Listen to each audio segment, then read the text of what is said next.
wanted to talk about cancellation of meetings coming up next week. And did you have anything, Kevin? During your hurricane update, we need to discuss a price proposal for burning of organic debris by contractors, and I will ask for a vote on that at that time, Commissioner. Okay. Anything from the board? All right, motion to, yes, sir. I'm sorry, David, did you don't have the tent situation on here for the?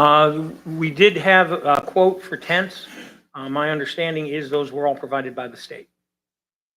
They're actually loading up now. Okay. But if you want to, we can add the tent proposal to the agenda, and I'm not running that show out there, if that's what you say, but. we'll do that during the discussion as well of the hurricane. I propose we have some quotes on some tents. If we run out of tent space, we may need to go out and lease some, but as of right now, we've acquired a bunch through the state process. All right, no other additions or deletions. I'll entertain a motion to approve the agenda as amended. Second. Motion by Mr. Murphy, second by Mr. Hollingworth. All in favor, signify by saying aye. Aye. Opposed, like sign. That motion carries. Representative Brannon, you're up, sir. First of all, thank you for taking a minute out of your what's been a busy week and a busy schedule for me. But the old adage, what was it? I'm from the government and I'm here to help. Actually, today I am. I'm here to bring you a little bit of money on some projects. But I tell you who I'm not. I'm not the power company, and y'all aren't either, are you? Are y'all Clay Electric or Florida Power and Light? Those are good friends of mine, but I'm not them. I had a gentleman call me this morning and said he was all been out of shape, and I was trying to talk to him. And of course, I understand it's emotional and it's hard on people and that. But he told me, he said, I'm not voting for my commissioner. I'm not voting for you. And I said, well, we all work hard and we're a team and we work together. He said, you ought to just preempt everything they do. And I said, well, that's not the way it works. We're here to work together in hard times and bad times. I always tie it back to my sheriff's office career. Sometimes we go to a scene where business maybe had been burglarized, and the owner would be fussing and hollering at me, and I would always remind him, I didn't break in your business. I'm the sheriff's office, and I'm here to try to figure out who did that. And that's kind of what we do in this role here. But we had a pretty good year last year, Senator Bradley and I, and I'm talking about the previous session. And I didn't think we could top that, but I think we did this year. I think this is our record year as far as Jason. He's over there taking pictures. Where's that check here? I forgot. It's right behind you. So we had what I think is probably our best year. I didn't know what the total Wind blew was, them away. but it's $6,525,000. And of course, I was looking back last year to build upon. You know, we'd gotten the $5.7 or so million for the water plant out of the mega industrial park, which is a pretty good lick, and some money for some road improvements, a sheriff's office crime lab. We got you a $950,000 fire replacement for a fire station number 51. The Bethlehem Community Center, the fairgrounds got almost $1 million. The city got some money, and of course, we always make sure that payment in lieu of taxes is in there for Lake City Correctional. But this year, sort of a banner year, I think. I know the new sports complex is important to you. Your flat field, your soccer field. So we got $750,000 toward that project. We did have 3 projects vetoed. We were very fortunate, but they were all at the college. So I sit on that board too, so they can fuss at me about that one, I guess. But I have some roommates in Tallahassee. They got all their projects vetoed. I don't know what the rhyme or reason is to that, but I told folks when I ran, I didn't want to first ran for office. I didn't go to Tallahassee to be a backbencher. I wanted to play a part or have a role. But we smile and we keep our head down and we work hard. Senator Bradley and I do. And sometimes I think that instead of trying to be flamboyant and in the media all the time, I think that works out better for us. But we also got $800,000 for a new law enforcement EMS communications tower that I understand will be somewhere in the Swanee Valley area. $50,000 for Dease Memorial Park, another $50,000 for Johnny B. Bryant Park, Old Columbia Theater Restoration Project, 50,000. Something I know is very important to y'all, and that's the Ellisville I-75 US 41 road improvements out there. We got $3 million toward that. $1.5 million toward the Bell Street extension. Once again, out there at Ellisville, $325,000 towards some well redundancy. And I know we worked with Mr. Kirby last year to get the DOT to cooperate with us on those rest area plants, and all that'll work together. Another thing that's not y'all, but it affects y'all. This is the third lick for them. I think the first time was about $2.5 million. And then about 3 years ago, we got $1 million. And this year we also got another $1 million toward Fort White water infrastructure projects. And all that's important down there in Commissioner Ford's district. And I know that all will eventually all work together to make the situation better for all those folks in that part of the county. I understand I'll be down there in a few minutes helping give out some dinners at lunchtime there. Yes, sir. We look forward to. My wife, I think, coordinated that with you. She knew I was sort of stressed out, so she pitched in and helped me. We've got a good team. Jason, where's Jason at now? He's back over there. Of course, Jason come on board and took Stosh's place. I tell people all the time, I think I run the minor leagues or the AAA or the farm team or something, because the folks start out with us and they go on to good places, like to work with y'all. But Stosh is great to work with. We do, because we have worked together, it works to your benefit because we do strategize. Stosh understands the process, and he understands how we work in our office. So all of us together, working together, can kind of target areas that we think we can help in. And this year really kind of hit on all cylinders, and it worked out well for us. I'm sorry the senator couldn't be here today. Of course, y'all know she's a great partner. She was over here the other day, I think, at one of your emergency management meetings while I was down the state somewhere else. Of course, elections are November 5th. We hope to get reelected. If we're fortunate enough to do that, it'll be our last term, our last 2 years, and which usually is when you have the most seniority, and it will be for us. The legislature is kind of like this auditorium. You start on the back row, and now we've worked our way up to the front row. And I think we're going to have a small team of leaders in the House this year, and I certainly hope that and believe I'll have a seat at that table. And that means good things for Columbia County too. So we'll take a picture if y'all got a minute, and we'll get out of here. I know you got lots of things to talk about. You gonna break the camera? Probably so. Probably. I'm gonna get up. Y'all go ahead. Huh? I'm getting up. I'm just waiting on y'all to get by. I don't wanna knock over no old folks. Believe it or not, I look at y'all that sometimes. We've actually done some good things. I mean, it was chaos, but I think it's getting right.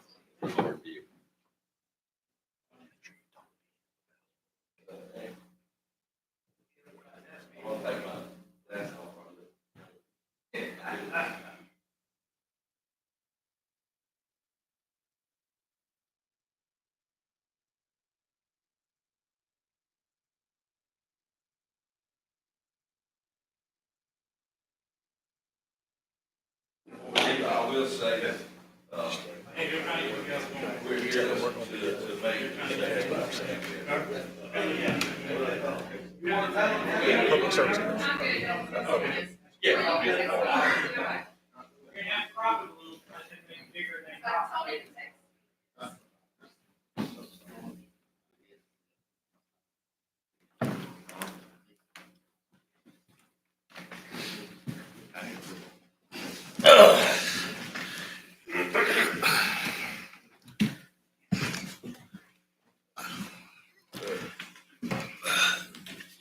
Mr. Brandon, I'm walking off with the check.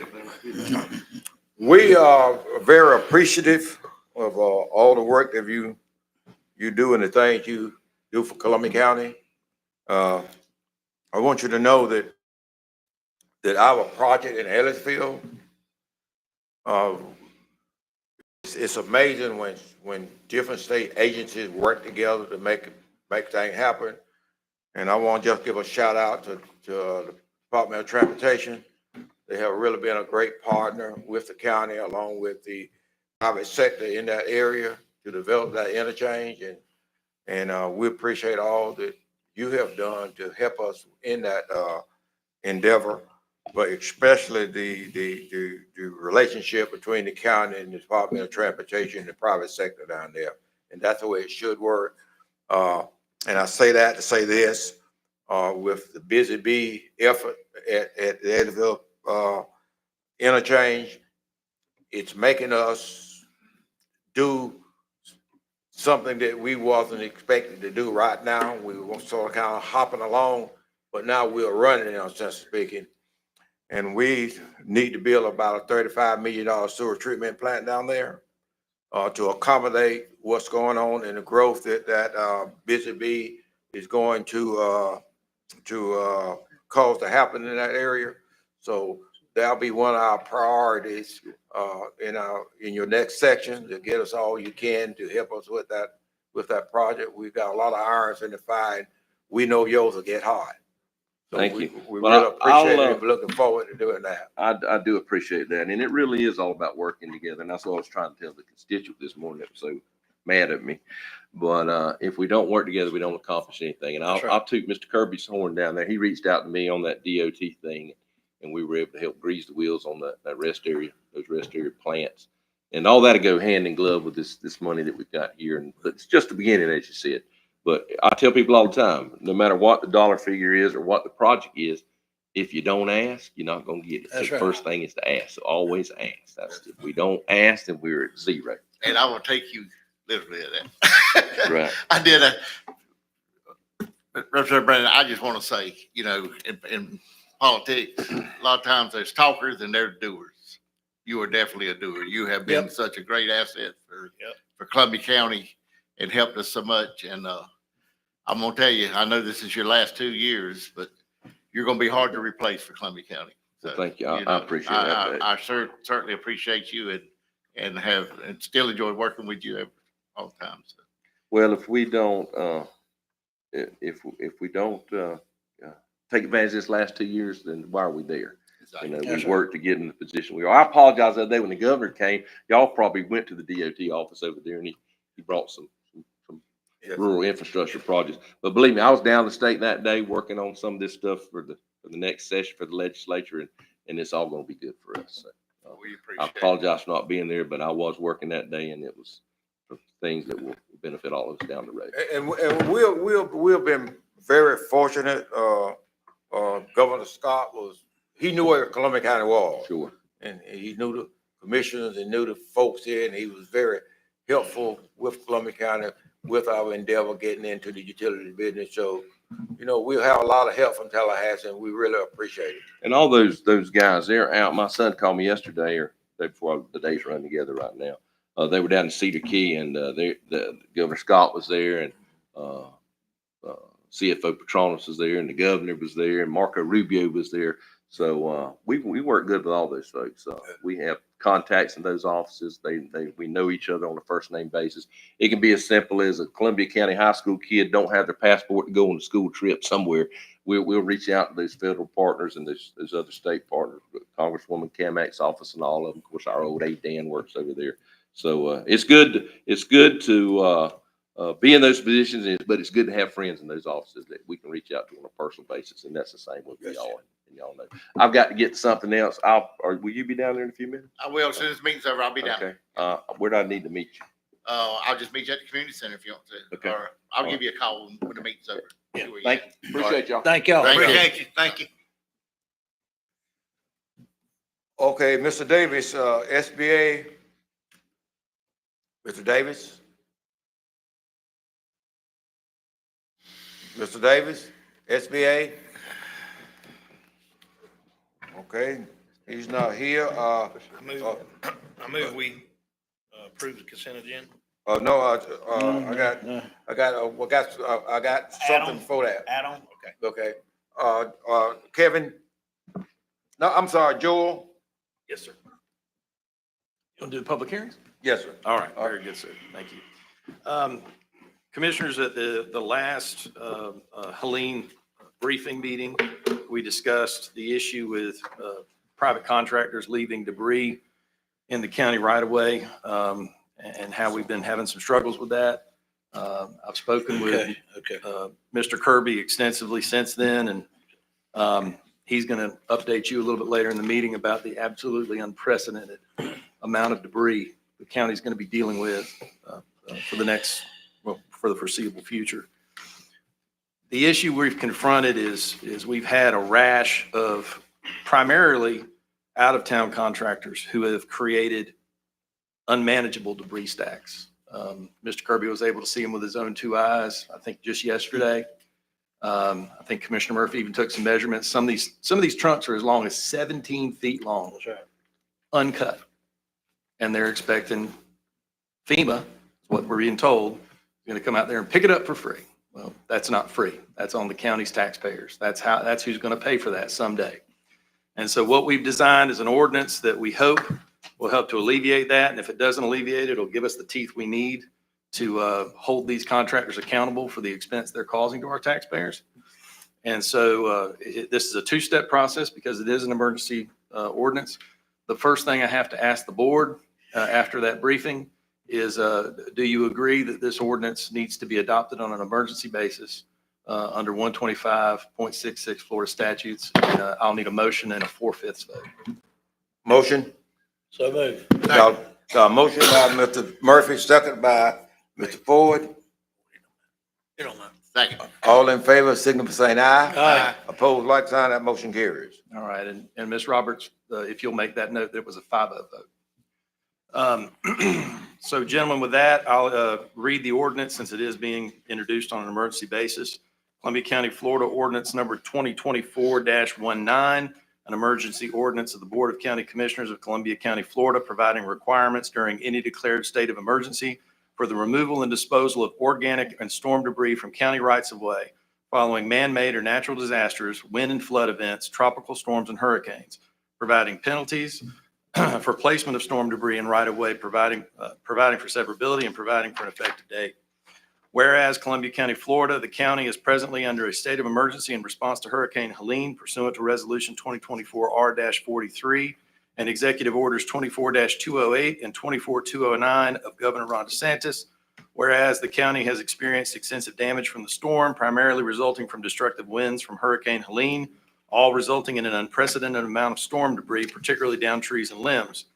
Whereas in the storm's aftermath, the county experienced a sudden influx of companies and individuals, AKA debris contractors, who went door to door soliciting homeowners and other storm victims to perform cutting and clearing services to remove down trees and limbs from residential property. Whereas it is a violation of Section 90-191 of the county's Code of Ordinances to deposit refuse, including organic and storm debris, onto the county's rights of way. Whereas some debris contractors have made false statements that leaving storm debris in the county's rights of way is an acceptable practice because the county or FEMA will come pick it up later at no cost. Whereas the county has communicated to the public that, consistent with FEMA reimbursement guidelines, storm debris placed at the roadside in the county's right-of-way is permissible as part of the storm cleanup process, but no such permission has been afforded to debris contractors. Whereas to avoid violating Section 90-191 of the Code of Ordinances, debris contractors have a responsibility to deposit storm debris at county-approved sites such as the landfill. Whereas the practice of debris contractors to leave storm debris on the right-of-way has been so prevalent in the aftermath of Helene that the county will face serious financial and logistical issues if it is required to complete the cleanup work left behind by these debris contractors. Whereas the county is a political subdivision of the state of Florida and pursuant to its charter has the power and duty to enforce its codes, including existing prohibitions against depositing refuse in county rights-of-way, and to take legal action to enforce its rights in the interest of protecting the county's taxpayers. And whereas it is necessary to protect the public interest to require storm debris removal by debris contractors and to impose penalties on those debris contractors that fail to comply. Now therefore be it ordained by the Board of County Commissioners of Columbia County, Florida. Section 1, findings. The above recitals are incorporated herein by reference and are hereby adopted as legislative findings in support of this ordinance. B, this ordinance is adopted on an emergency basis pursuant to Florida statute, section 125.66 sub 4. The notice requirements of section 125.66 sub 2 are waived. This ordinance requires no less than a 4/5 vote to be of the board membership to pass on an emergency basis. 2, authority. This ordinance is enacted pursuant to the statutory authority vested in the Board of County Commissioners by Florida Statutes, Chapter 125, and the Home Rule Charter for Columbia County, Florida. Section 3, definition. Storm debris means any inorganic or organic refuse material generated by any man-made or natural disaster, wind or flood event, tropical storm, or hurricane. Debris contractor means any person, persons acting in concert, corporation, company, partnership, or any other entity that performs cleanup of debris resulting from any man-made or natural disaster or weather event, and that does so on a for-profit basis. Section 4, unlawful for contractor to leave storm debris in right-of-way during declared state of emergency. A, during any period of a declared state of emergency in this county, it shall be unlawful for any debris contractor that performs cleanup of storm debris on a for-profit basis to leave any such debris upon or within the rights-of-way of Columbia County, Florida, or upon any property other than the county's landfill facility or another location specifically designated by the county to accept such debris for disposal. B, in every agreement to provide storm debris cleanup services, the debris contractor's quote for services shall include the contractor's rate and costs, if any, to transport storm debris to a permitted dumping site as part of the cleanup work. This part shall not prevent a debris contractor from disposing of storm debris by burning or burying the storm debris on the property from which it originated, so long as such disposal is otherwise compliant with all laws and regulations pertaining to such disposal. Section 5, penalties. Any debris contractor found placing or leaving storm debris in any manner that violates this ordinance shall be guilty of a misdemeanor in the second degree and shall be punishable as provided in Section 1-10 and 1-11 of the county's Code of Ordinances. If a civil action shall be necessary, the damages in such action shall include the county's actual costs to clean up any storm debris attributable to the debris contractor wherever such storm debris originated, even if the debris contractor works in multiple locations and committed violations at multiple locations. The county's reasonably incurred attorney's fees and costs shall also be recoverable for a non-prevailing debris contractor sued pursuant to this ordinance. Section 6, severability. If any section, phrase, sentence, or portion of this ordinance is for any reason held invalid or unconstitutional by any court of competent jurisdiction, such portion shall be deemed a separate, distinct, and independent provision, and such holding shall not affect the validity of the remaining portions thereof. Section 7, effective date. This ordinance shall take effect immediately upon a certified copy hereof being filed with the Florida Department of State. Mr. Chair, if there's no questions from the board, I'd ask to open the public hearing on ordinance number 2024-19. Question from the board or comments? Well, I declare the public hearing open on Columbia County, Florida, ordinance number 2024-19. Will there be anyone to speak on the ordinance that we are about to adopt? Mr. Chair, Name to the clerk. Sylvester Warren. I think y'all all know my address from the FBI all the way down to local law enforcement, but I'll give it to the record if necessary. 930 Northeast Joe Coney. I'm listening to the emergency ordinance that Mr. Foreman read. And I guess my question is, I live in the poorest community in Lake City. And is there gonna be some assistance for the least of us that can't afford to get that debris? Maybe out there in other neck of the woods, maybe where Rocky and Tim at, and some of these other guys, they got money and they can afford to get people. But people like Miss Deanna George and different ones like that, who trees fell in the yard and have to put debris to the side of the road, who's gonna be responsible for getting that? Is there gonna be a mechanism put in place for that? And that's the piece that I wanna hear. I hear the piece about private contractors and things of that such. I wanna know and hear from this board as a taxpayers, what y'all plan on doing with further taxpayers who can't otherwise afford a private company. Sylvester, the county, and that Ms. George is in the city, so the city would pick up. That was used as an You example. asked the question, I'm gonna answer your question for you.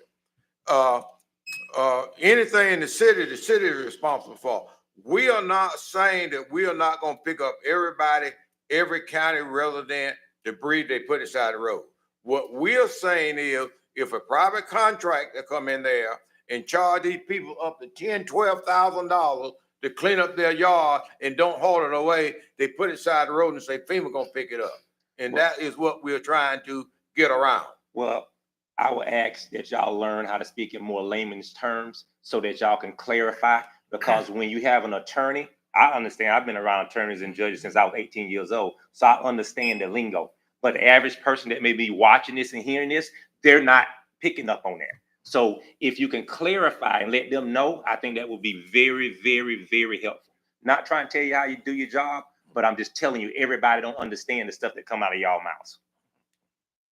All right, thank you. Mr. Chairman, I would just like to Yes, add, sir. we have put out several social media publications of private or volunteers that are in town that will help remove this debris from people's yards. And also, we have explained this very well on our county website, on our county Facebook page, and about all the commissioners here, I think, have shared that. So there's plenty of information out there on the rules set up for debris removal at this time. And Commissioner, it's my understanding that, helping them with tent situations yesterday, myself and David dealt with, they could be up here, they could be here up to a month, possibly more. But Columbia County is gonna be in flux this weekend with a bunch of, in North Florida, because they're gonna be in Swanee County, Madison, and they're gonna be everywhere. They're expecting somewhere up to 700 to 1,000 people, so it's a big deal. And Chairman, I think the city's picking up. If you put it, are y'all picking it up by the road? So it's put out by the road, it gets picked up, right? Well, if it's not on private property, we'll pick up. Yeah, I mean, beside the road, yeah. So, yeah. Ms. But- Cosby? Yes, ma'am? Yes, ma'am. You.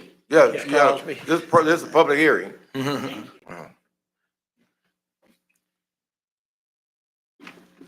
Good morning. Thank you for taking the Morning. time to listen. Quick question, I have other questions, but this gentleman brought up a good point, and you all did too. First, I've been through Hurricane Andrew, and I know all about the scams and everything that comes afterwards. You mentioned that you're going to enforce the ordinance, which I think is fantastic. These people, these tree contractor companies, and they come in from who knows what state and take advantage of not just the people who can pay for their tree removal, but everybody else. How are you going to go about, and you all may want to discuss this, how are you going to go back trying to track them down? They come in from out of state. That was just something I'm going to throw out, maybe something to think about. I'm sure you all have thought about it. If not, that's one thing, because like I said, been through Hurricane Andrew. They came from all over the place. Yep. My other questions, some of the concerns that I think you have addressed or will address. I have elderly neighbors that contracted people to remove the trees, the large trunks that are a lot larger than me. They're being told different stories, different facts. One from a police department, lady told me she called up and the operator told her, don't worry about it, the county's going to come pick everything up. I would like to suggest, and you mentioned that there's been updates on social media. I don't know if the newspaper has it or not. The last I read in Saturday's paper is that there's the rule, if a contractor puts debris on the right of way, they have to remove it. Well, they're being told, no, they're going to get fines and so forth. So my question or my request is to keep the updates coming. You said social media, the website, so forth. Some people don't have computers, maybe the newspaper or on the news, some way to get all this information out to people so they don't, especially the older people or people that can't afford this, they have access to all this information, including Commissioner Hollingsworth, you mentioned about the crisiscleanup.com for people who can't afford it. They will come to your house, and this, I saw it, what was it, last year? Was it Right. the last storm we had them here? Yes. Or was it last year? I can't remember. Storm 4 last. They, Storm 4 last. I dare you. They will literally come to your house, pull a tree off your house, tarp your house. Now, this is what they did back when we saw them. That's what Right. Tarp your house, go inside your house, clean everything that got wet, and then leave and not charge you one penny. I think that's fantastic. And there's It really is. about 800 of them. Well, I have So, somebody. so when somebody Right. says that they don't have any money, if you have a person like, if anybody has somebody like in their neighborhood, look on my Facebook page, or it's been posted a million times, but it's crisiscleanup.org. Is that right? Well, you know what, That's when right. And they have a Yeah. call-in center, like they're professional. Yeah. They have a call-in center. You leave the message. And if you were, I had one lady that had a tree on her house, and they're gonna be here Thursday, I think, Thursday or Friday, getting set up. They're setting up as we speak. That's setting up as we speak. And also, if you get a chance and you ride by there, stop and thank them. You know, and we're Oh, going to definitely. every day. Well, I have So- people staying at my house back and forth because they don't have anything. The one person asked had me two- specifically. You need to wrap it up now. I do. Last question. When they if the person pays for contractor to put stuff on the outside, are they going to be fined or are they going to be responsible to remove this? Is FEMA going to move the debris or no? Kevin's got Or is that something you all are going to Kevin, that. Mr. discuss? Kirby's gonna give clarification on that. Okay, that's what I want to find. Thank you very much Thank for you. your time. Thank you. Kevin, Mr. Chair? Kevin, Mr. She's just getting the name of the crisis cleanup. Commissioner Murphy? Oh, you don't know her name? Go to the mic comment. and say your name and that name. My name is Marcy Crosby. and My address is 679 Northwest Blackberry Circle. You're welcome. Marcy Crosby, 679 Blackberry Circle. Oh, yeah, I'll talk. I'm gonna address some of those concerns. Yeah. I'll address some of those concerns. Kevin, go ahead, Kevin. okay, wait, we got one more public. I think Oh, Mr. Mark Bowden. Lamb. Good morning, Commissioner. Glenn Bowden, 1156 Northeast Bascom Norris Drive. I observed Lewis Tree Service, that's a contractor. A big tree fell behind my house on FAMU. It came across the utility line, or power line. They didn't take it all the way down. This service came in, I got pictures. They cut the tree back off the right of way, put it on the property, on the right of way, and left. They didn't haul it off, and the power line went back up. Another guy came by, Ron, you probably remember, it's a few of them, it was a pine tree, was hit by lightning a few years back, it was dead. They came and they topped it off, but it was up high, so I asked, maybe you cut that down for me, he cut it down, right? He's not a contractor, he cut it down, put it to the side of the road, I didn't pay him a dime. Now, it's in the city, so what happened in a situation like that? I didn't contract anybody to do it, I did it myself, it's side the road, but it needed to be picked up. Would that be picked up?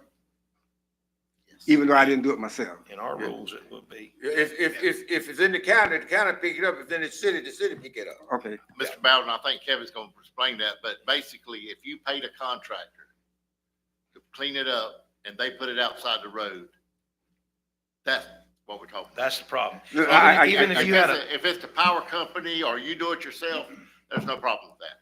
I get A that. paid contractor is what we're talking about. If a contractor come to my house and say, I'll do this for $2,500 Right. to cut it down, pile it up. To haul it off, I charge you another $500. I said, okay, well, I'm gonna save $500, then don't haul it off. Just cut it up for me. What happened then? Is the If I can, very quickly, Mr. Chair, Mr. Bowden, the direct answer to that question is, it's that contractor's fault. Because we've written into this ordinance that when they quote you a price, it must include transporting. They're not allowed to give you that discount anymore. Okay. Okay, so they have to quote you to cut and haul. Because that's what they're doing. What they're doing, and actually they're doing a lot worse than $500. They'll say, well, we'll do all your trees for $12,000, but we'll haul them for another $10,000. Yeah, yeah. And then people say, oh, well, then don't haul them. The Yeah. fact of the matter is, Mr. Bowden, if 2 weeks ago, I had 2 gigantic pine trees and a ton of work done on my property, and they hauled it all to landfill, $2,000. $2,000. That's what tree service costs. Right. What these guys are doing, and they're not our local folks. Our local folks are good folks. These are out of town folks who know the game. They know the things to say, and they're duping our folks. And so this is not to address, and to Mr. Warren's comment, no citizen of Columbia County is going to be punished by this ordinance. Yeah, It nobody's doesn't gonna be even punished. reach them. It goes only to the contractors. It regulates their Yeah. conduct and their behavior. So Right. you're good. Recommend. I want to say something else about what they're doing. And if I can caution people about anything that I would do, and I did with my house, I waited 4 or 5 days. If the tree wasn't in front of my neighborhood, where I could get out, or it wasn't endangering my house, I would wait 4 or 5 days. and the price is going to go down exponentially. When you start, those guys that come in from out of town, they're sleeping in Valdosta, coming here at 6 a.m. There were people from Texas. There were people from all over the place. And they came to a neighborhood behind my house, and they were telling this older lady that, look at these other trees, they could fall on your house. Well, nothing wrong with them. Yes. And they're telling them that other Yeah. storm's coming, which is not going to be a wind event. They cut down 10 or 12 trees in our yard. I think it was $40,000 or something. Yeah. And $40,000, you can haul it off. You know what I mean? So they're not giving you a price. Everything, the price they're giving you are already inflated, but them hauling it off ain't going to lose them any money. I think one contractor made $100,000 in 2 days here. Yep. And didn't haul one of them off. $100,000. So you make $100,000 in 2 days in Columbia County, you can haul it off. Make You know, almost so as much as it- Kirby it- does. Commissioners, I get it, but I'm talking about the people who don't understand it. Yeah, They, yeah. And that's why they we're see a trying. deal, they say, okay, I'm gonna save $1,000, and that's what they Yeah, say, yeah, you know? yeah. I got it. Anyone else before Mr. Kirby come up? I'm gonna keep the public hearing open, Mr. Kirby, in case somebody got a question before I close it. I'll let you do your. You wanna go ahead and do the hurricane update and all them? Yeah. Or do you wanna just address trees? Yes, sir, we're gonna have the public hearing still open. Okay, so I'll kind of debrief the hurricane meeting right quick. So when it comes to organic debris pickup, there's a lot of confusion. And based on what Sylvester says, I'm gonna try to eliminate that confusion. First of all, FEMA does not pick up anything. Columbia County and our contractors pick up everything. We then submit to FEMA for reimbursement. So your tax dollars will pick up every ounce of organic debris. We will create a pile of paperwork that you could put in this room. Then you submit it to FEMA. In a perfect world, you get reimbursed maximum of 75% in totality. The local taxpayers are on the hook for 25% of that in a perfect world. We do not live in a perfect world. It is designed to be flawed. You will not get 75%. Let's put it in perspective. For every 100,000 cubic yards picked up, it's costing us $1.3 million.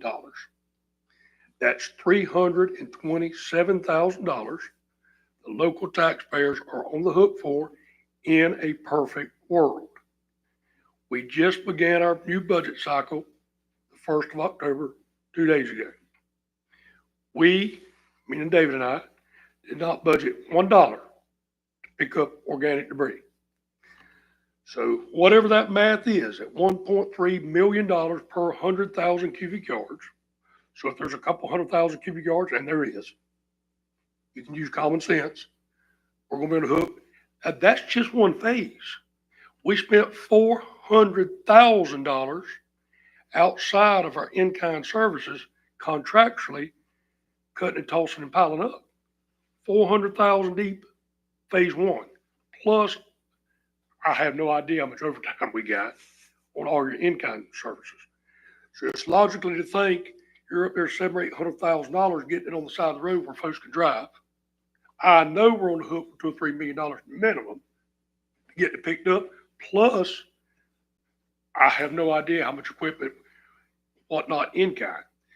So all this confusion, in a perfect world, your local tax dollars pay 100% to pick it up. You submit for reimbursement, you get a maximum of 75%, and you're not going to get that. Now,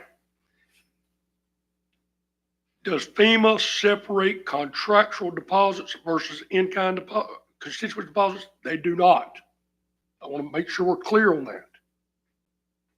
They don't like it, but they don't separate it. But 25% of a number is 25% of a number, okay?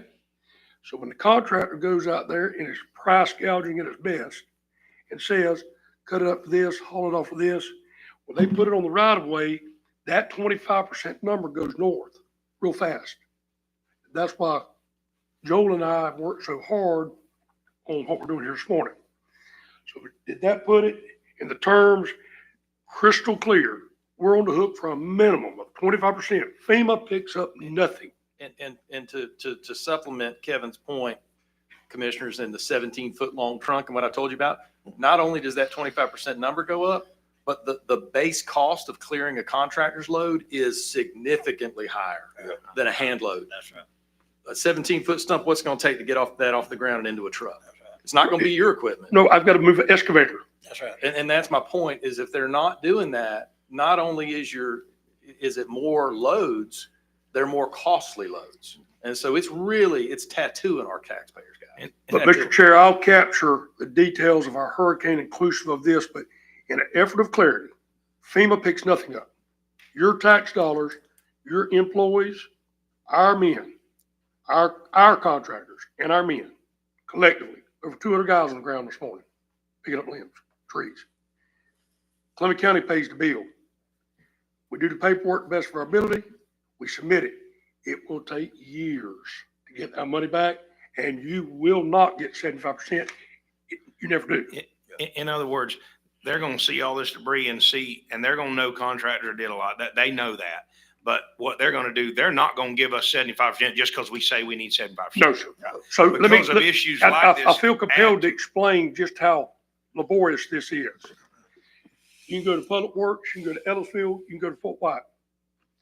You'll see these debris monitoring companies. We've got monitoring companies. There's a team of people with tents, big forklift things.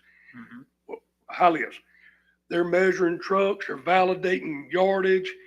There's teams of people out in the field with my men validate. It's a big validation process. They make sure that it's very laborious. At the end of the day, it is a process. But I've had no more, and I'm going to explain this later on. We got some alternatives, good alternatives.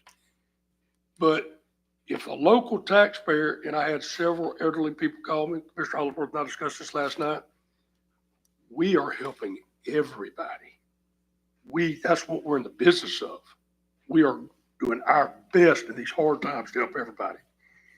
But it's not reasonable for a contractor to punch them in the mouth and then laugh about it. That is not reasonable. Later on in the meeting, I'm going to give y'all some good alternatives to allow our contractors to quit lying to these people. Because it's not our local contractors. Our local contractors are straight up and down. They target this county for a reason. They know good and well they're taking advantage of these people. And I think that's what I'm going to applaud Joe. He jumped on this all feet and get y'all this orders this morning because it's not right. Kevin, can I add something to that? Because so people understand it. There's not a county around us does this. That picks. I called the Live Oak commissioners. I called some people in McClenny. They don't do this. They don't pick up limbs, after a storm. Now, if there is one, I may be speaking wrongly, but I know that these counties don't do it. Do you know of one that does it? Swanee does? Yeah. They told me they did. No, they do. Commissioners told me that. The contractor was in my son's yard yesterday. Really? Well, Oh, Commissioner- no, I'm talking about, does the county come around and pick it up? Oh, I'm sorry, Rob. That's what I'm saying. Okay. The county says they don't do that. And Commissioner Hollingsworth, I'll do one Thank you. better. The South Florida counties that have these storms all the time, you as the taxpayer constituent, they have a picture on their website. This is what you have to do. You have to cut your debris just like it was a regular weekly pickup. Right. You 4 don't get foot any long, grace. 6 foot. You don't get any grace. In other words, you don't get anything. You do exactly what you would normally do, and then they'll tell you straight up, if we find out, this is Orange County, I think it was Orange County, might have been Monroe. Anyway, if we find out you cut a tree that wasn't storm damaged, we come back and sue you. Right. So what I'm trying to say is Columbia County is doing more than any county around us by just picking up your limbs you have in your yard that you carry out there and throw on the ground. Not contractors. Just if you throw 20 limbs out, you do that in Live Oak, them 20 limbs going to be there for 10 years because they're not coming to get them. The county, I mean. And if you get a contractor to cut up limbs in Swanee County and they dump them on the side of the road, what happens then? I don't even know if that's It's littering. a thing. littering. Yeah. So what I'm saying is it's one of those things where no good deed, we're doing this to help folks. And I don't think people understand that this doesn't happen all over the state. That what we're doing doesn't happen. And I'm glad we can do it. It's the right thing to do. I think we're doing a great job at it. but people got to understand when those contractors, and I don't mind picking up anything somebody takes out to their thing, but when those contractors come in, they didn't go to Suwannee County. They didn't go to McClenny. They didn't go to Elm County. They came here. And if you notice this time that our policy was the last couple of storms was to pick this stuff up. They found out about that in Mississippi, Alabama, Texas, everywhere. And they were sitting here that morning because they knew they could do it cheap. They knew they could dump where they thought they could dump it on the road. They knew they'd get away with it. So we were targeted. Nobody else. You didn't see them in Lake Butler. I got a house down in Lafayette County. I didn't see no contractors. Not one. Not none. So they're targeting us, and that's why we have to be so strong and so visible about this and make sure the people know that when they come to your house, they are not the out-of-towners. They're not doing like they're supposed to do. And it's not fair for the taxpayers to pay them even more money to do something they're already overcharging the citizens for. So I just want to make sure people know that those people took advantage. That's why I say no good deed goes unpunished. We're trying to help people in our county, and those contractors are coming here punishing us for it. And it's just a bad situation. So Go ahead, Kevin. So at the end of the day, for clarification purposes, in layman's terms, up to 75% maximum. Yep. We pay the bill.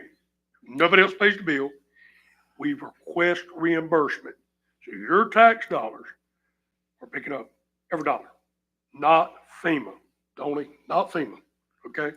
In a perfect world. In a perfect world, $1.3 million per 100,000 cubic yards is what it's costing on one phase. One phase on. there's no telling how much there is it? And Mr. Chair, I have no idea. you will be dealing with this for many years. Yeah. And that's why we're hitting it ahead The now. financial impact of this will affect you for several years. Oh, yeah, because it's non-budgeted money, you know. This will be a budget impact 25, 26. It will. This And affects beyond. paving, this affects ball fields, this affects everything in our county. You And remember, that, we didn't. and those resolve contractors Debbie are for taking almost 10 advantage of years. it. That's why I don't like it. Mr. Chair, Yeah. if I could, I'd like to address some of the comments that were made because I do think Yes, sir. they were poignant questions. The explanation for Mr. Warren's comment, yeah, absolutely. No constituent is intended to be punished by this in any way, shape, or form. No one's going to be denied services. The ordinance is crafted to go after the contractor, to put the contractor on the hook, to make sure the contractor's doing what they're supposed to do. The way we'll track them down, Ms. Crosby, is we will ask the homeowner, who did this work for you? We do acknowledge there's going to be some fraudsters that get away with it. We'll end up falling on that sword. The idea is that, I mean, the constituent, the homeowner who contracted with that person won't be punished. We'll do everything we can to find them. We will sue them locally because they came here to do work. But we know that's going to always be true. Yeah, don't. And I have the name of the one that did y'all's work in your neighborhood. We're getting all those names together. We're pursuing them already. Okay. In terms of your elderly neighbor that was contracted and they left him, she need not worry. Okay. This is not something to create worry for her. Okay. The different facts, that's part of the problem. That's exactly, they know what they're saying to people is not true. They are, in my view, committing fraud. They are defrauding people. Again, as the example I gave Mr. Bowden, that's a real example. We'll cut your trees for 12 or 13 and we'll haul them for another 10. Well, nobody in their right mind is going to pay that. Yep. You know how much it costs them to haul this and dispose of it? Under $1,000. Isn't that right, Mr. Kirby? That's right. Under $1,000 to take care of all of it. So, I mean, they're just double dipping. They know they can move right to the next job. A suggestion, I'm going to steal it from Commissioner Murphy, but I think it's a really good one. I know when I go down to Sanibel Island, there's signs right there as you come on the island. Unlicensed contracting is a crime. We will prosecute you. And then as you go around the island, there's more of those signs. Mr. Kirby, if it's something the sign shop could do and this ordinance is adopted, I think we go to every entry point of the county and we post a sign. Contractors, take note, you are obligated to do these things and recite the ordinance. I think we can do that if it's the pleasure of the board. And no, Mr. Bowden, just because somebody pays that contractor doesn't put them on the hook for what the contractor does. I think I got all of them, sir. And if I'm not mistaken, we let them dump at the landfill for free, right? No, All they have to do is haul it. Not contractor. Not the No, contractor. Not contractor. No, No, but but Commissioner Kirby's got a but solution Kevin's for that, fixing too. to talk about that. They're gonna dump about for free. Yeah. But what I was gonna say too, ma'am, and to everybody out here, tell your friends and family, those crooked contractors, they gone. They're not gonna stay more than about 2 days because they know we're gonna be after them because they're doing wrong. So if you'll wait, if you have a pine tree in your backyard and it's not on your dog pen, it's not on your house, it's not doing anything, wait. Give it 5 or 6 days. You'll go from 10,000 to 2,000, I guarantee. Because it's just, I think the contractors that are doing wrong and they come in fact, one of the neighbors in Forest Country called one of them and they said, well, we can't pick those up. If we come back and pick those up, because they called them and told them they need to come back and pick it up, they said there'll be trucks lined up all the way down the road. Well, there is going to be county trucks doing your job for you. You know, so they don't care. I'm telling you, they're laughing at us. They're laughing at us, those contractors.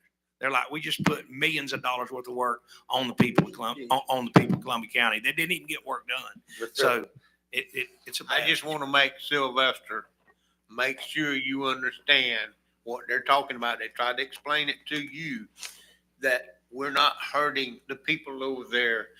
And they do have these church organizations that will go to these people's house, pick all this stuff up, put it side the road. The county will pick that up. Am I right? Correct. Volunteers, just I was going to say one more thing. I had a contractor call me that lives in a neighborhood. Great guy, wonderful guy. He said, Robbie, I'm out here doing this with a tractor and it looks like contractor debris. I said, you're not a contractor. I actually had somebody call on him and say he was a contractor leaving debris. He wasn't. He is a contractor. He did not charge a penny and he did 5 homes in his subdivision. We're going to pick that up. That's volunteer work. They're not making money. That's all that's what we want. Volunteers come and help you clean your house up. That's fine. Or clean your yard up. That's fine. Mr. Chair, if I may, I'd like to take Joel's sign. I think it's very reasonable. You know, we're in political season, but let's buy 300 of the yard signs and Winston and them are not delivering MREs and ice and everything. So they're all about the county. Stick them wherever they see them. I mean, because, you know, up there in Valdosta, there's a pile of them up there right now. I can tell you that. But just a simple, debris contractors must register. There's our number. You could put them. And I'm sure Kevin's going to share with us the number that they're going to have, however they're going to do the registry. And I can guarantee you all the contractors that were here followed that storm. Oh, yeah. Right up to North Carolina. I'm sure they were right behind the storm all the way to North. That's why they only were here 2 or 3 days. They were rolling to North Carolina and they're doing the same thing to everybody. Kevin, You got anything else before I close the public hearing on this ordinance? No, sir. Based on direction here this morning, I'll get with Joe. We'll craft some language and I'll have my sign shop build the necessary signs. Okay, Kevin, do you have the process of registry? Who they got to be Right. calling? So Joe will take care of the administrative side. I'll Okay. take care of the operational side. All right, let me address the registration issue. Logistically, that couldn't be done in this short period of time. Mhm. We'll amend this. Okay. This is to deal with the emergency circumstance, Correct. which is the contractors on the ground right now and Got the ones you. that are coming in. We are absolutely Gotcha. going to strengthen this with a registration program requiring personal liability, personal guarantees for any work that's done. There'll be a wall around this county for these kind of people. This right here will alleviate what I went through Sunday morning with That's right. the sheriff's office. And, and I can promise you, before you want them signs, you better make sure you want them because they're going to be out quick because that Oh, yeah. sign shop's as good as they get. You better make sure you want it because it'll be out. I mean, they're quick. Mr. Warren, did you get the clarification you needed? Go-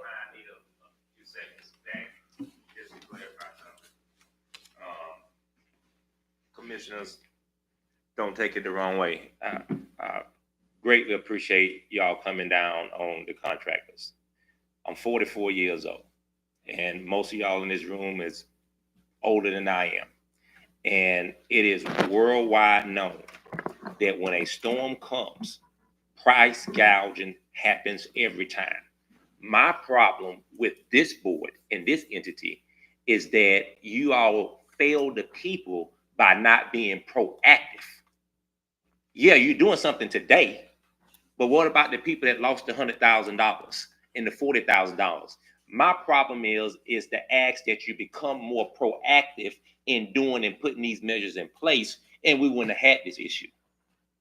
That's the problem I have. And then Mr. Hollingsworth, as if it's a privilege that we're getting our limbs picked up because we're in Columbia County and you naming all these other rich counties that have these signs up that says that no contractors can come here. It don't make this is Columbia County. We're different than anybody. So I don't want to hear a comparison about we should be fortunate that we get our limbs picked up and other people don't. Hell with what other people don't get done. It's about where we live at, the taxes we pay, and the service that we provide. So don't ever come off like it's a privilege that we're getting this. Our tax dollars is paying for it. And it's a service. And it's a right. Period. Thank you. I'm not saying anybody's privilege. Hey, No, I'm not. I'm not talking to you. I don't want to go back I'm not, and forth. I'm not talking to you. Hey, I'm hey, not Mr. talking to you. I'm talking to the crowd. You're not You talking- just said So, something about me and I'm talking to the crowd. Oh, hey. I'm not addressing you. What I'm saying is this county is doing more than anybody around us, and I'm proud we can. And that's why we're doing our job. We're doing more than anybody around us, and I'm proud of that as a county. And that you're right, the citizens do deserve it. And that's why we're doing it. Vinny, did you get your concerns addressed? Okay. All right. Would there be anyone else to speak on this issue? Not seeing anyone, I declare the public hearing closed.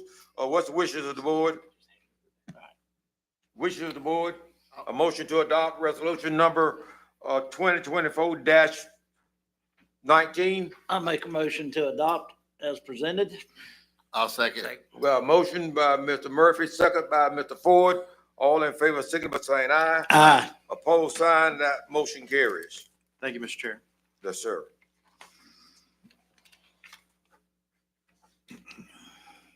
All right, I entertain a motion to adopt the consent agenda. So moved. Second. Got a motion and a second. All in favor, signify by saying aye. Aye. Opposed, like sign. That motion carries. I'm sorry, guys. I got the There's wrong approval. one. I need a motion to approve the consent agenda. Motion approved. So moved. All right, we got a motion. Second. Got a second. All in favor, signify by saying aye. Aye. Opposed, like sign. That motion carries. All right, Mr. Kirby, you back on. Okay, good morning, Mr. Chairman. The first item is County Road 100A, a lap design. This is a sidewalk project with no budgetary impact. This goes from US 90 East to Voss Road. I'm requesting a motion to approve the lap project, management of the design of a sidewalk from 100 to US 90 to Voss, to adopt resolution 2024 R44. So moved. Got a Second. motion? Second. All in favor, signify by saying aye. Aye. Opposed, like sign. That motion carries. Kevin, when is this program available to reapply? Commissioner, I believe it's in February. I have to validate that. It comes around once a year. And these 5-year out programs. Mhm. And, I know you and I have a sidewalk project we need to work on, Yeah, but, they're always 5 years in advance. okay, But, I just don't recall, I understand. Thank you. but, we will get it. Well, that'll finish up that section of the sidewalk along, Balthanars, back to US 90. Yes, sir, that's correct. Yeah, that'll give that sidewalk all the way down. There, Voss Road, right? Right. Yes, sir. Car stops at Voss Road now. That's right. So from there to US 90, where we go at. And once again, that's 100% reimbursable. We just do the design and whatnot. Yeah. Okay. Hurricane update. First of all, we give thanks a lot. I don't know, we give our guys, our men and women, enough thanks, boots on the ground, in offices, away from their homes, their families. It's just an amazing job they're doing, right? We can talk about it till the cows come home. They're the ones doing it. I'm very pleased to announce we're in completely what I call phase 2. We're in the cleanup phase. And Joe and I had a lot of conversation yesterday, which led y'all to your resolution this morning. David indicated a budgetary impact. It is really unbelievable what we got out there. We got a lot of organic debris.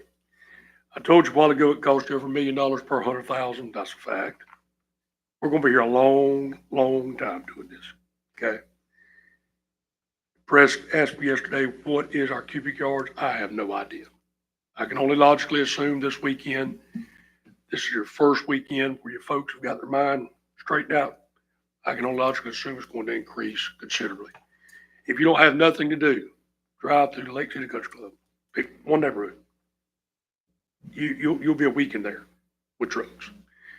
We got 15 outside crews on the ground today. We got every person we've got on the ground today. I promised up to 3 more crews by the weekend. We have put every resource we know to put at it. We're blessed compared to the Carolinas, but for our little old county, we got hit hard. We're not compared to others.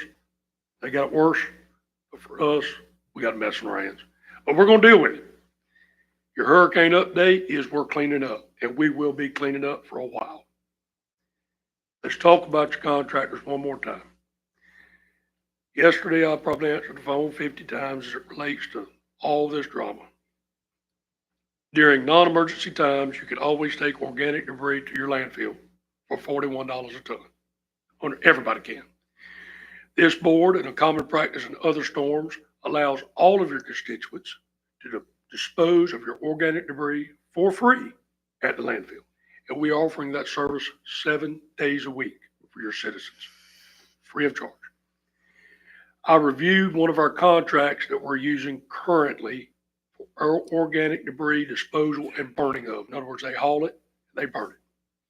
I run that math. We're paying $3.52 per cubic yard to use those services.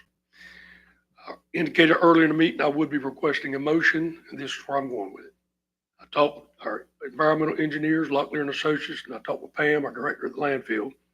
We've organized a plan that we have enough acreage, enough equipment, enough manpower to offer our contractors the opportunity to haul all organic debris.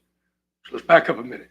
The call I kept getting yesterday was the contractors are telling us we do not have a place to haul it. That's simply not true. There are multiple places to haul it, but they charge money. That's what it's all about. So I'm going to ask our chairman, members of the board, to entertain a motion to basically piggyback off of a current contract at $3.52 per cubic yard to allow contractors the opportunity to haul to our landfill. We will burn organic debris. Put that perspective for the public. Most of those folks use 50-yard trucks. That's roughly $200. Public needs to know that. It's only $200, less than. At the grand scheme of things, they can haul it, dump it, and pull it out of the way. That's that's more than reasonable. $200, less than, for a 50-yard truck. With that, Mr. Chair, I'm requesting a motion. So moved. Motion by Mr. Murphy, Second. second by Mr. Phillips. Questions or comments? All in favor, signal by saying aye. Aye. Opposed, like sign. That motion carries. With that, Mr. Chair, as far as our hurricane update, I think it's reasonable to understand that we're going to shut Deep Creek down tonight on the logistical side. We're leaving Fort White at 2 locations open up until further notice. We get the power back and whatnot down there. So we're going to ramp all that business down. Everybody's done a great job. Moving forward, the update will be a lot of money, a lot of manpower, a lot of time.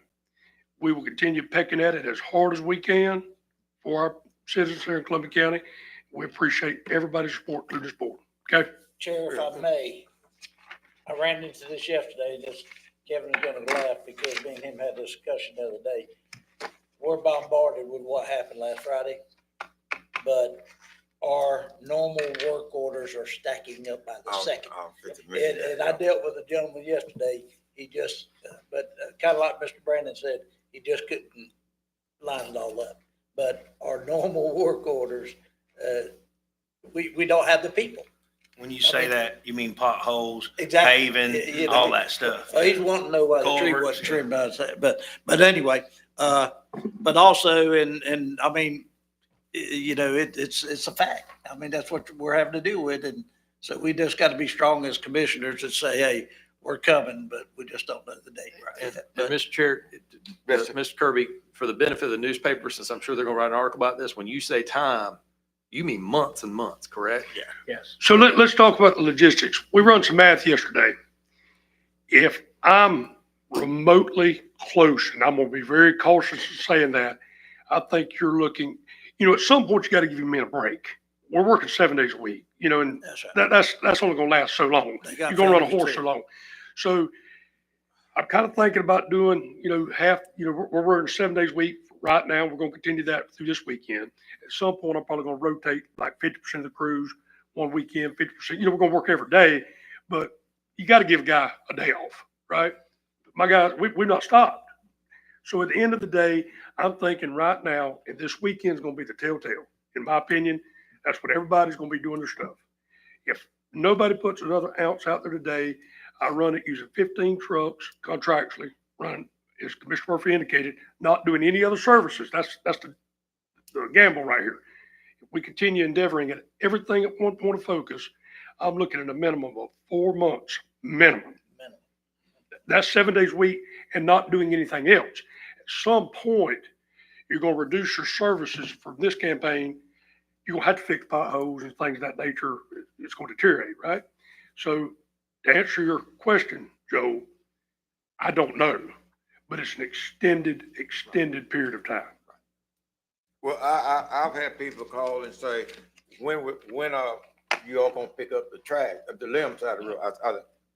I'm honest, I said, I don't know. It might be a month, it might be 2 months, but Mr. they'll Chair, eventually be picked up. if I could offer a piece of advice to give that answer, when you've got every one of your employees, when I say your outside employees, you've got every available contractor working 7 days a week from daylight to dark, that's all you can do.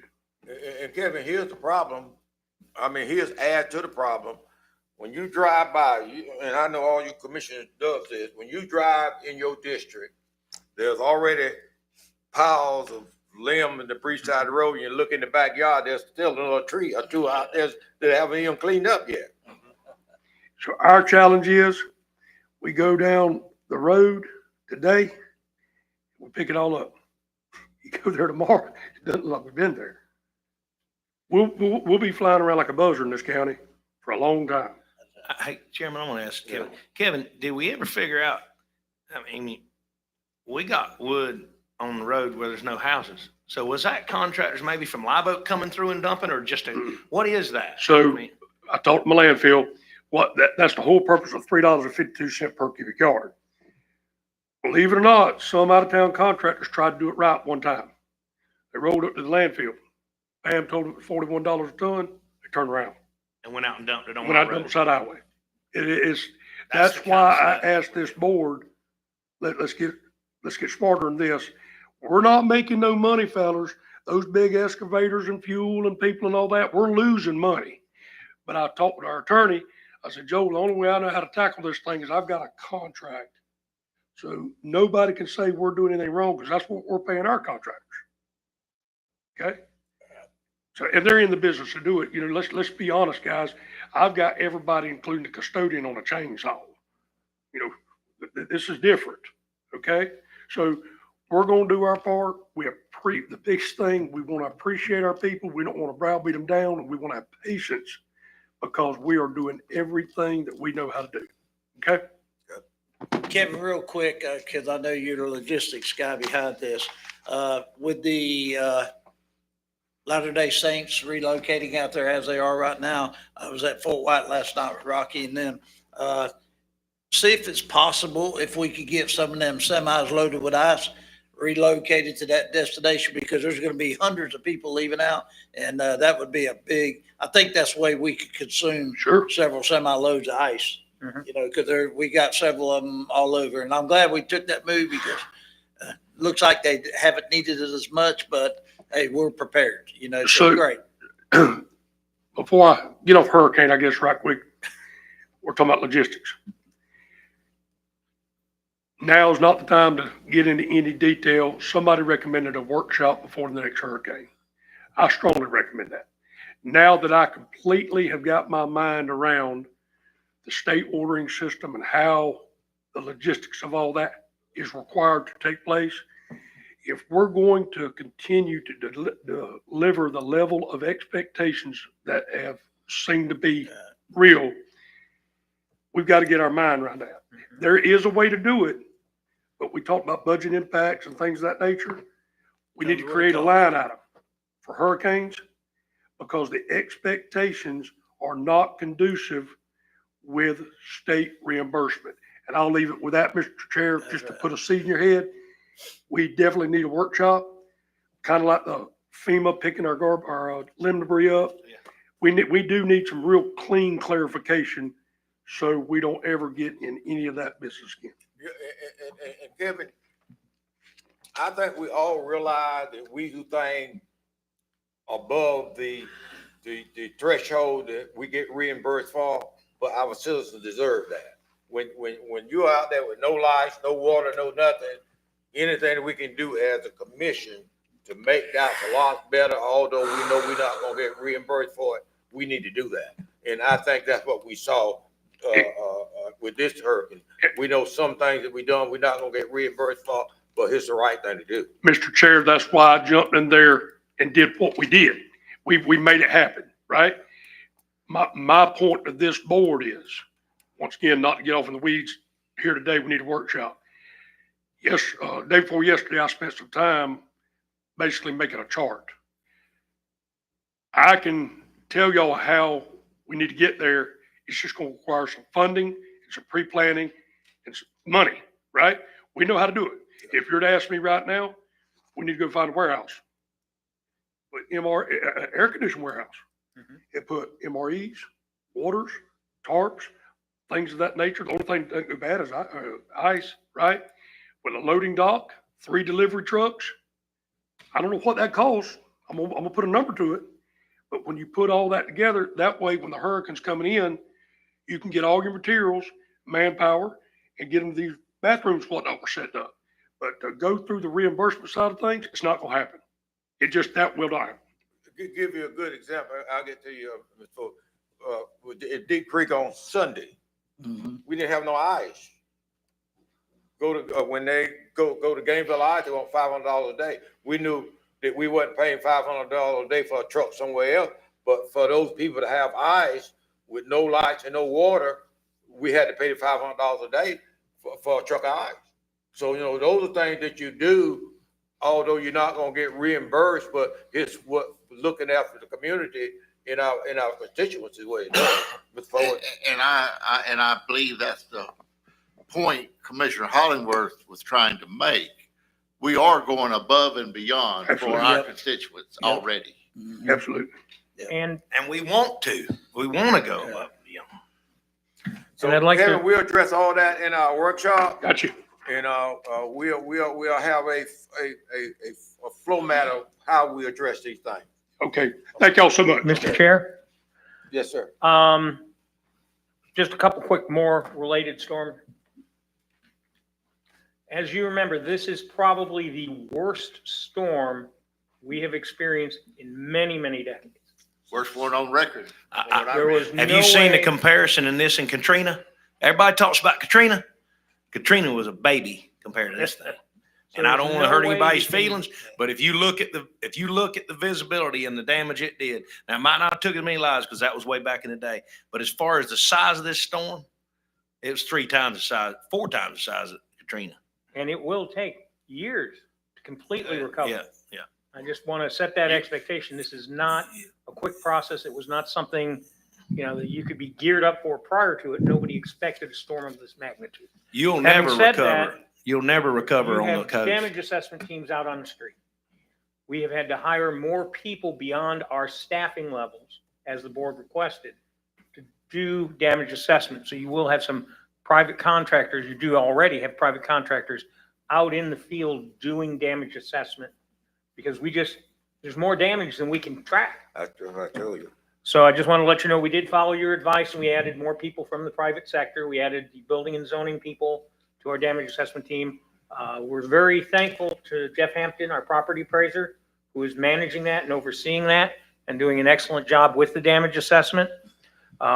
Based on that and bringing in a state task force, strike force, and all of our local, federal and state elected officials, we have been declared for individual assistance. So we are now eligible. And again, I'd like to thank, our federal and state officials, Kat Kamick, Rubio's office, Chuck Brannon, Jennifer Bradley, for making contacts and calling FEMA and the White House and everyone else saying you can't leave Columbia County out. We are now included in that. We have not documented yet the public assistance because we felt it was more important to document the individual assistance because that's where the public's affected. We have insurance. Obviously, we'll submit public assistance. I'm confident we'll qualify for public assistance, but that was less important than getting help to the citizens of Columbia County. We had no one left in the shelters, so we have closed the shelters. It's not that we want anybody to be homeless. It's not that we want to turn anybody away. There was no one in the shelters, so there was no one to shelter. So I know there's a lot out there on Facebook saying, you know, how can you be so cruel, closing down shelters? There was nobody in the shelters, so there was nobody to shelter. So I just wanted to make sure that you understood that. And we're moving into recovery, and recovery takes years. I just wanted to emphasize that. Okay. All right, Mr. Kraus, any other comments on the hurricane before we move into another phase of the agenda? Mr. Kraus, you're on now. Okay.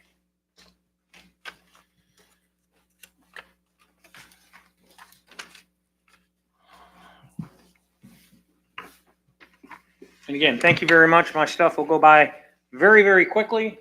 First one is Meridian Behavioral Health. Quite frankly, this is a contract we do every year. You budget for it. We need you to approve the contract. Motion to approve Meridian contract. So moved. Motion by Mr. Hollingworth. Second. Second by Mr. Phillip. All in favor, signify by saying aye. Aye. Opposed, like sign. That motion carries. This is the same thing. It is our annual contract. This is an agreement with the state of Florida and Palms Medical to provide indigent care in Columbia County as required by law. And this is our annual contract. And it is in the budget. Move that we approve the agreement with State Florida Health Department. What? Mr. Hollingworth. Whoa. No, County Health This is Department. Meridian Behavior. No, we did Meridian. No. No, we didn't really county No, health department. Yeah. Oh, okay. I This was is reading the it. Somebody agreement we stopped. have with the state. Approve the agreement with the State of Florida Health Department for the operation of Columbia County Health. We have that motion. Second. Got a second by Mr. Murphy. All in favor, signify by saying aye. Aye. Opposed, like sign. That motion carries. Finally, as you know, we are working with AgriLiquid to get them built and infrastructure in the industrial park. We have two agreements with Weyerhaeuser. One is an agreement conveying property for the NFMIP Parkway to the county so that we can work in the DOT right away as well as the parkway itself. And the other is an agreement to give us temporary construction on Weyerhaeuser property so that we can cross Weyerhaeuser property. Motion. So moved. Motion by Mr. Murphy, second by Mr. Phillips. All in favor, signify by saying aye. Aye. Opposed, like sign. That motion carries. We have some additions. One of the additions was permission to enter private property at 7685 Southwest 27th Street in Fort White. It is a utility customer who a tree fell across the property line from their neighbor's house. It came down, smashed their meter, smashed the RPZ, the backflow prevention device. Some of it's on their property, some of it's on our property. We're asking permission to go on private property if the resident removes the tree to make those necessary repairs to restore water service to the resident. Motion. So moved. Motion, Mr. Phillips. Second. Second, Mr. Hollingsworth. All in favor, signify by saying aye. Aye. Opposed, like sign. That motion carries. We are canceling next week's meetings. The utility authority canceled their meetings.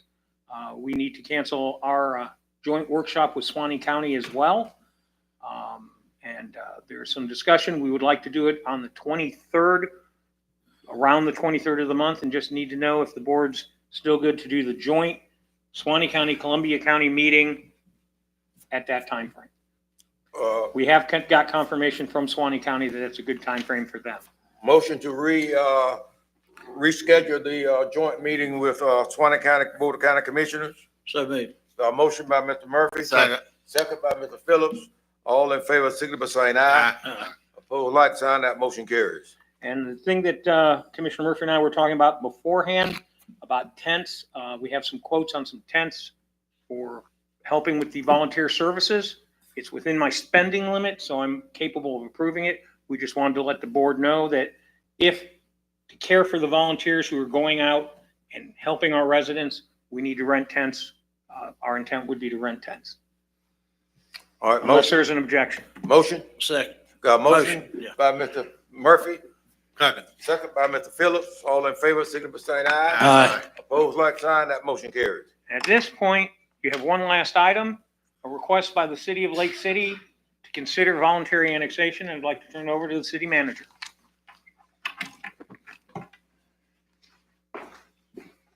I'd like to thank you, David. I'm Don Rosenthal, Lake City City Manager. Address is 205 North Marion. Commissioners, I appreciate your seeing me today. I'd like to, for the commissioners to entertain the idea of a parcel. You can see that parcel in green now. That'll make the city contiguous all the way out to our airport. So I'd ask for your consideration of doing a voluntary annexation for that piece of property. Joel, Mr. Kraus, if I'm not mistaken, this had was before the board, a year or so ago, maybe longer. Yes, when, way back when, we had worked with the city to extend their city limits to get closer and closer to the airport. And this has come before the board. And at that point in time, the board most recently had said to hold off on doing it and not do it. Okay. And wasn't that at the time when they were dealing with the Dick's property and what have you, trying to make it contiguous? Wasn't there some? Well, you can see the pieces just south of and west of the green parcel. Those are the parcels that we helped the city annex so that they could get that far towards the airport. Right. When it came to the green parcel, there was a disagreement between the city and county. And the county said, because of that disagreement, we wish not to proceed at that time. What was the disagreement again? It was a utility issue. We were talking about the master meters at the police department, and it just fell through. At that point, it was prior to the current manager, Don, prior to the current utility director, and the previous county or city manager and utility director. At one point said, this is what we can do. And then he changed his mind and said, nope, we're not going to do it. And the board said, well, if we can't work with you, we can't work with you. Well, I think the same principle should apply to this. There's some things that we want, and if we can agree to work it together to accomplish both needs, then so be it. Well, the city would be more than happy to work with the county. I think for everybody that I've worked with since I've been here, we've worked pretty well together to make things happen. And the city intends to continue to do that. Well, I'm going to be point blank. The first time we asked for a master meter, and I know there's something in the past and you wasn't here, but if you don't know where you come from, you don't know where you're going. I understand. We was in the utility, got in the utility business because we couldn't get a master meter from the city to run water to Ellisville. That's the only reason we got in the utility business. We couldn't get the water down there. We are at this, not in the same situation, but we have asked for a master meter at the North Florida mega site. We want a master meter there that the city, that we can use to supply city water to the industrial park until we finish our well.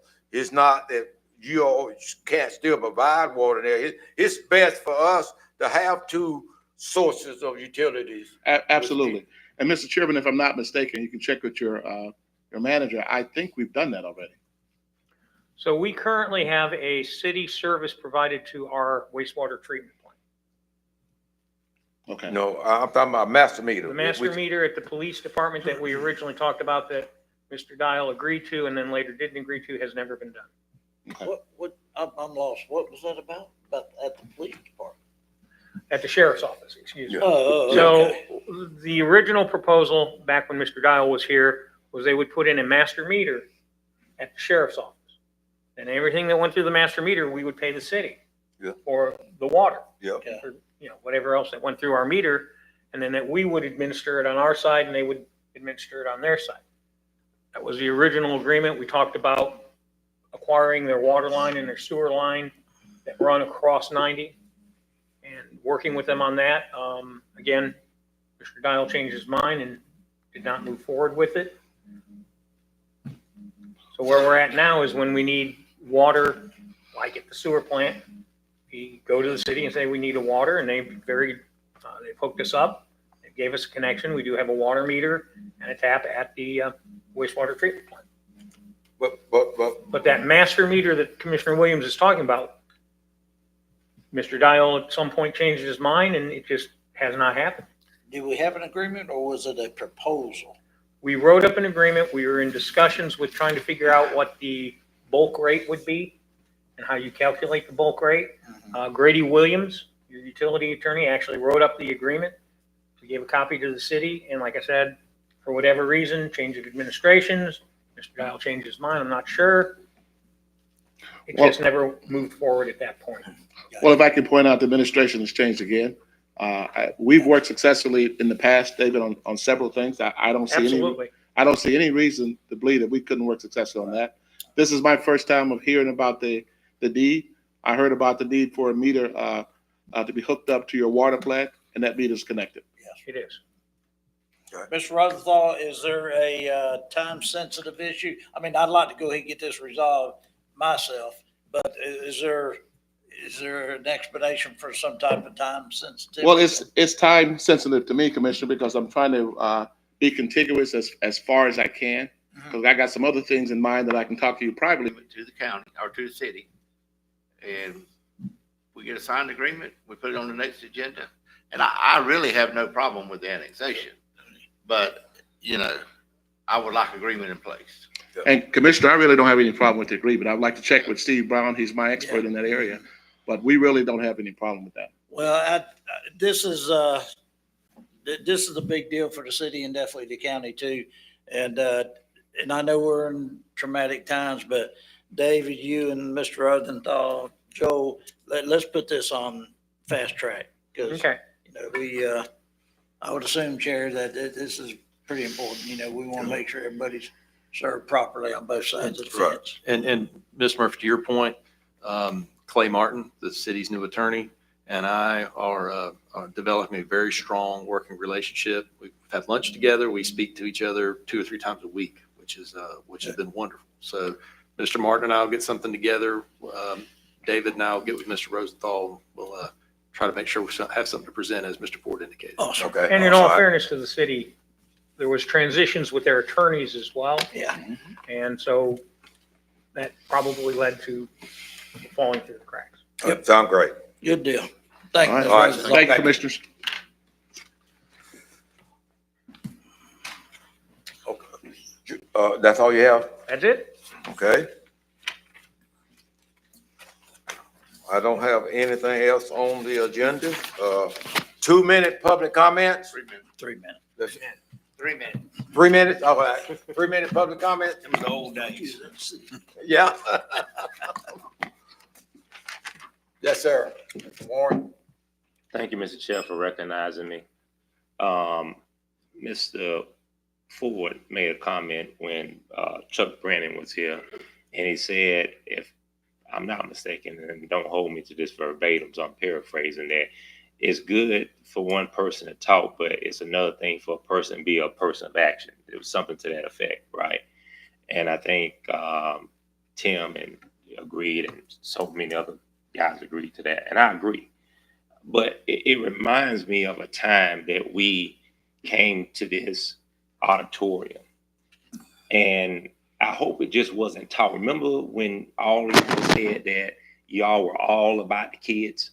Don't matter what background they from, the kids are the most important aspect and recreation is the most aspect. Remember that, Mr. Ford? And you remember y'all saying that? It was a meeting. There's a lot of people in here, and y'all said that it don't matter. When it comes to kids, we will find the money. We don't care what we got to do. Do y'all remember that conversation? All right. I don't remember those exact words, but I remember the meeting. Yeah. About finding the money to do what we need to do. I don't know, but I'd have to look back and see what that conversation All right, well, you need to look back, and I think the record will reflect, because I got a memory like an elephant. But it's funny that when my private investigator, he continues to find you and Robbie and Tim out at your property and discussing things that would hinder recreation for District 1. So I don't understand what the play is. You care, you got mixed grandkids. I got mixed grandkids. You say you care about all races, but you seem to only care about your district and lining your pockets on certain deals. And Tim seems to care about nothing but Tim and how well he can hear himself talk. I guess he go back and listen to the meetings because he just like to talk a lot. And even Bucky Nash would agree to that. And my problem is that you all are not going to try to work together and try to end recreation in the predominantly Black community. Y'all tried it, y'all spoke about it. I know for a fact it happened, and y'all tried to undo the funding of Annie Maddox in the Richardson Community Center.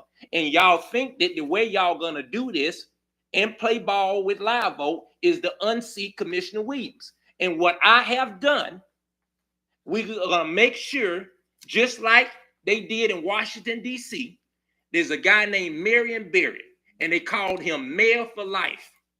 And from this day forward, I'm going to make it very clear, and I am speaking on behalf of District 1 and District 10. County Commissioner Ron Williams will be county commissioner until he deceased. He will be county commissioner for life. So in order for y'all to do what y'all going to do, y'all got to do it when he dies. Anyone else? 3 minutes? I want to take 3 minutes, Commissioner. I heard Mr. Kirby talking about, I don't know if him, things gonna get on the back burner because of the hurricane. I hope that the grass cutting don't get too far on the back burner. Because I can tell you on Bascom Norris, that grass is starting to grow up pretty high. And that outfall ditch by the parsonage, Commissioner Williams, your parsonage, there's a ditch back there. It's growing up. So I know I know the crew doing some other things, but you know, that grass is still need to be cut. Yeah, well, the grass is on contract. Contractors, go ahead. Yeah, but Yeah, we don't have, we got to ask. I'm more talking about that ditch. Yeah. I know the county do the ditch thing. Yeah. There's we do outfall the- ditch there that they Yeah. cut from time to time. But just keep in mind that the other things need to be done too. Thank you. Yes, ma'am. Just one quick question, please. Who would the citizens contact if they have a problem with the tree contractor not coming back to remove the tree trunks and all that other with regards to that new ordinance that you all passed, which is great? They can report that to county administration. They could also email me. It's jforeman, Foreman, at columbiacountyfla.com. And, you know, they need to understand that's them referring that contractor to me for enforcement, and we'll be able to do that. But again, I want to be real clear to the constituents. Do what you can to help us so we can hold these contractors accountable. Constituents are not going to be held accountable for these contractors' bad acts. Got it. Man, and I want to say something else, so I make sure everybody understands. You're talking about in the future, when somebody comes to your house to cut trees down, in the future. I'm talking about, well, now and in the future. Right, In the future, I think everybody's learning from this, but Right. for right now, for example, my neighbors, if they had somebody from, I don't know where, and they call them to come back and get the trees and so forth, they refuse to do it or whatever the case may be. Yeah. Who do they call? You just let him know that they refuse to do it, and, you know, but it's the same it would be the same contract. So, and to play that out, so the scenario you just described happens and the debris is sitting there on the side of the road, it'll get picked up, right? Right. But we'll know because they'll report to us, hey, the debris at 123 First Avenue was contractor left behind, and we will account for that. And when we sue that contractor, we'll try to recover that money for the county. Right.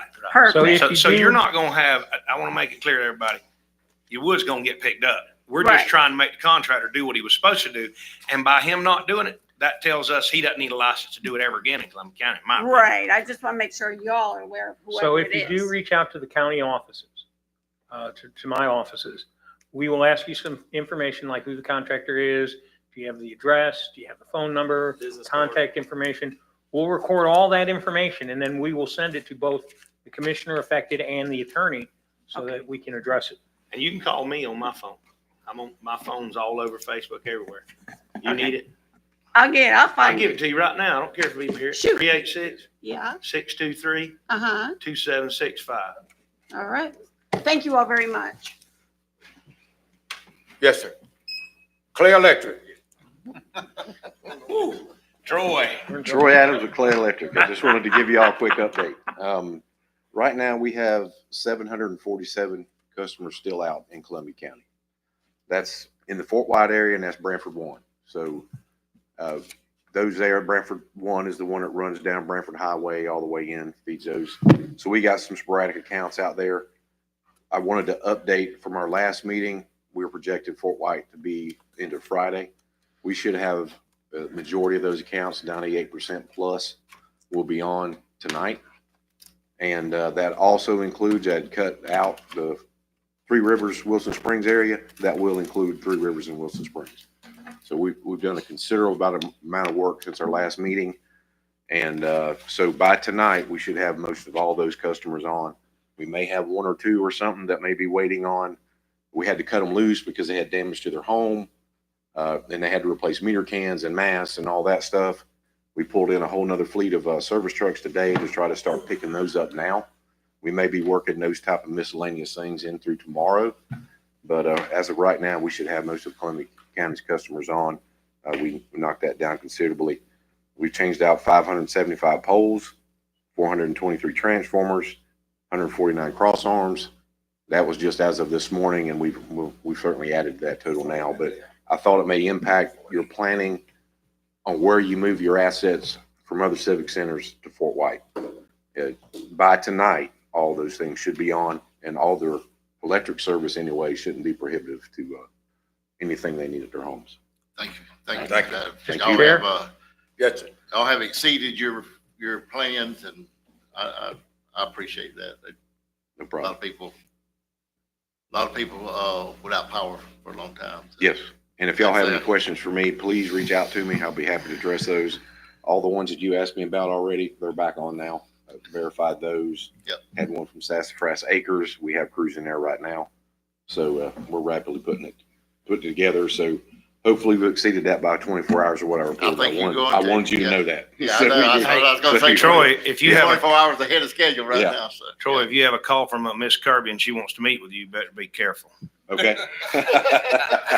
She ain't happy. She mad. I've had a few. So they're, Not like this. thank y'all. David, you had something? We also received an email or a text message from Florida Power and Light. They're down to 12 customers.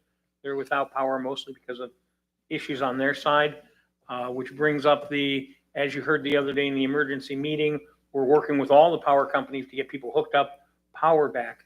But it also means that all our inspectors, not only are they doing damage assessment and keeping up with their current building permit inspections, they now have to go out and inspect these houses to make sure the reconnection's good and all that meets code.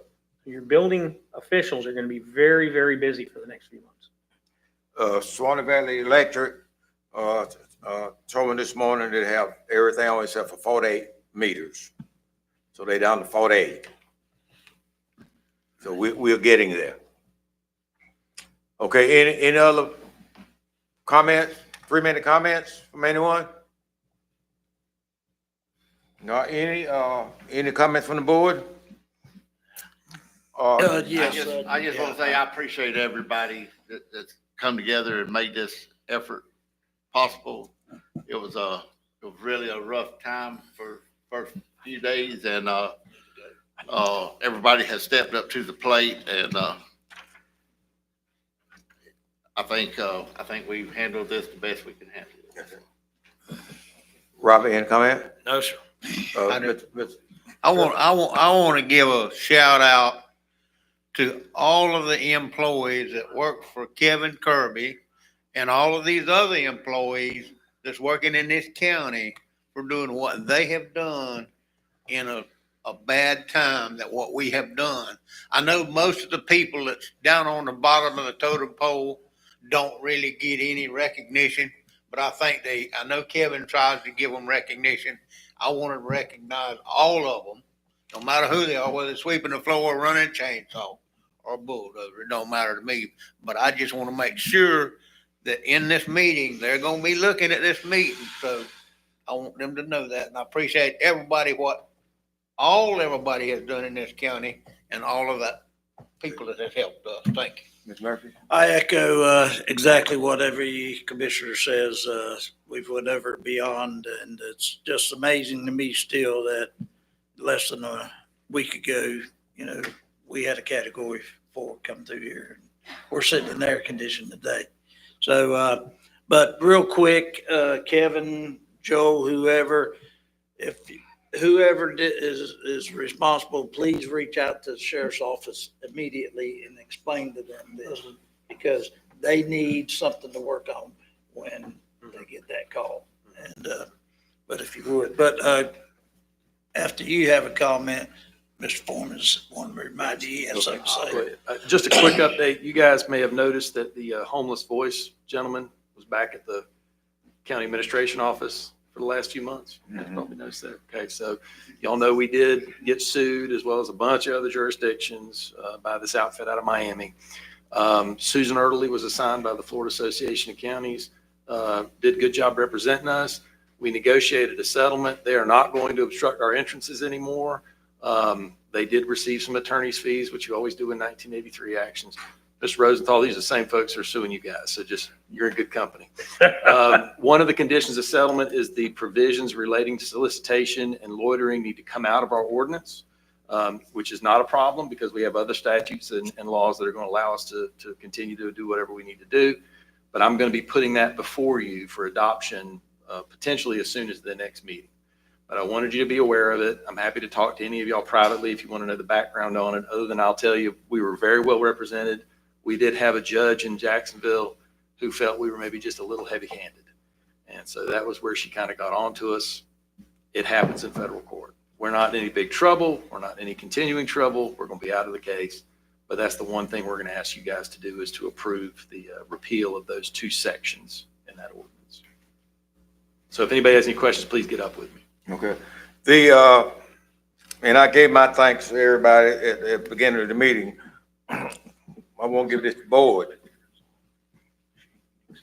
their acolytes and past boards that served before this board got here.